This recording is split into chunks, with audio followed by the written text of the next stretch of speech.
First, what is Alzheimer's disease? Alzheimer's disease is a brain disorder, technically a neurodegenerative disorder. It is progressive. It's due to certain neuropathological changes in the brains that we refer to as amyloid plaques and neurofibrillary tangles. The clinical manifestation of the disease is that in most cases there is an impairment in the ability to make new memories. So in the early phases, people are forgetful. Their recent memory or their short-term memory is impaired. They have difficulty consolidating memories into new long-term memories. As the disease progresses, the new learning and memory impairment gets worse, but then other parts of the brain, other than the areas that are important for the formation of new memories, are affected, and you get decline in other cognitive functions like language, visual spatial functioning, attention, problem solving, thinking, reasoning.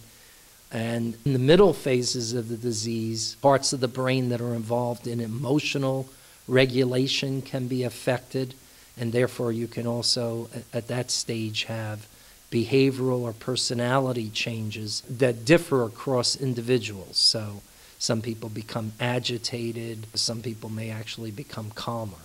What are some causes of Alzheimer's disease?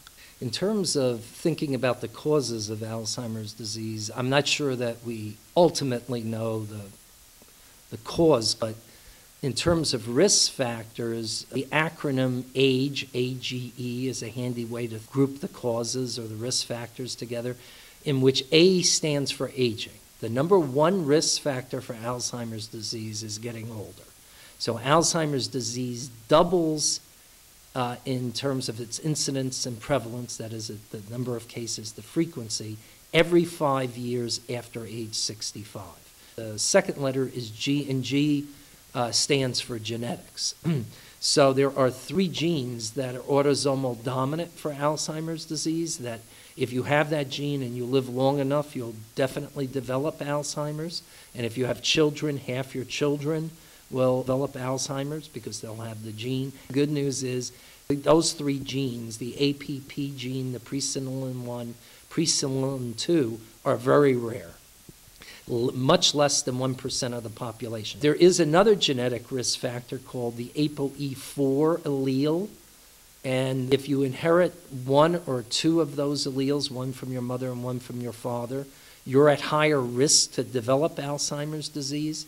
It's not a deterministic factor because you can have this allele and live to 100 and never get Alzheimer's, but if you do have that allele, the ApoE4 allele, you're significantly higher risk to develop the disorder and to develop it at a younger age. So now we've taken care of A, that age is the dominant risk factor, G, genetic factors that can increase your probability of developing Alzheimer's disease, and then E, the last letter in our acronym for age, are the environmental factors.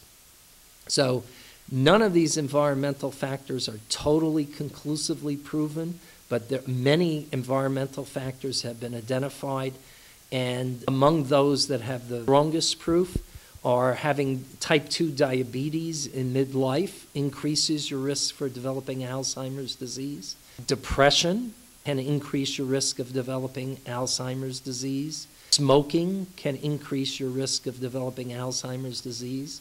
Other factors, having high cholesterol at midlife, having high blood pressure, being overweight or obese at midlife increases your risk for the later development of Alzheimer's disease.